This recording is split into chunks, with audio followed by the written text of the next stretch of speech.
O que eles visavam era manter a moral e os bons costumes e punir ou impedir a subversão. Há aqueles autores malditos, né?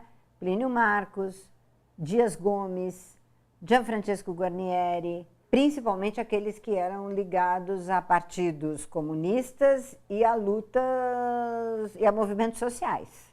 Durante a ditadura militar, os grupos Teatro Oficina e Teatro de Arena, fundados na década de 50 em São Paulo, sofreram com os cortes da censura. Você tinha que mandar o texto escrito para eles censurarem e depois ainda havia um espetáculo antes da estreia que você chamava, tinha que chamar a censura, vinham 2 ou 3, sentavam por aí e você representava. Tanto no texto quanto na apresentação ao vivo, você poderia usar de algumas artimanhas, de alguns artifícios para enganar a censura. Teatro Jornal é uma história muito engraçada.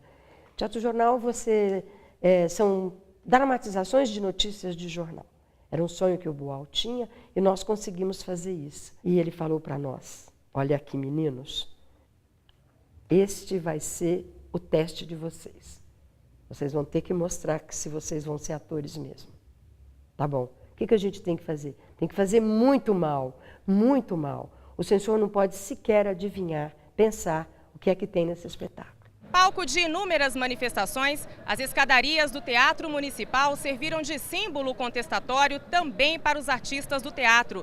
Em fevereiro de 1968, eles se reuniram aqui em um ato contra a censura. Atores e atrizes hoje consagrados ergueram faixas e cartazes pedindo liberdade para o teatro.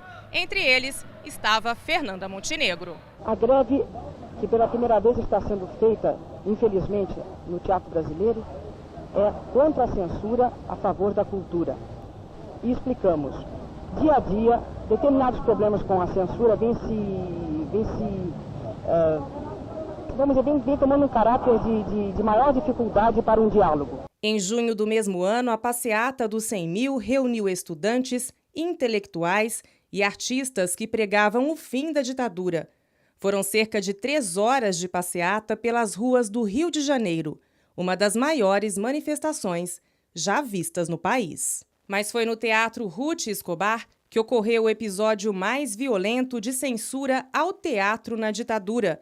Em julho de 68, integrantes do grupo conhecido como Comando de Caça aos Comunistas atacaram os atores após a apresentação da peça Roda Viva. Eles quebraram o teatro inteiro, depois eles se dirigiram aos atores, fizeram aquele chamado corredor polonês, né? Os atores tinham que passar tomando cacetada, paulada, quebraram a perna de atores, fizeram muita maldade, queimaram o bico do seio das atrizes com cigarro. Enfim, foi uma coisa de uma violência total. Em 68, com o AI-5, a censura é federalizada e passa a ser exercida a partir de Brasília. Passa a ter um caráter mais pseudocientífico. Então, havia manuais para instruir o censor. Com o aumento da repressão, o teatro foi para além dos palcos. Na universidade, foi usado como arma para conscientizar os estudantes. Atores e atrizes amadores levaram o teatro também para as ruas. O Rei Momo foi cortado mais ou menos em 50% pela censura federal. Daí o texto volta para a gente faz dezenas de reuniões, então modifica o texto e encaminha para eles e eles aprovam o texto modificado. Coisa que quando nós fomos fazer as apresentações, a gente já praticamente fazia o texto anterior integral. Todos os trabalhos nossos, nenhum deles teve a censura, por exemplo, mandar o texto para a censura federal em Brasília, para depois liberar o espetáculo, como o teatro profissional era obrigado a fazer. A gente fez como desobediência civil mesmo. No movimento operário do ABC Paulista nasceu o Forja.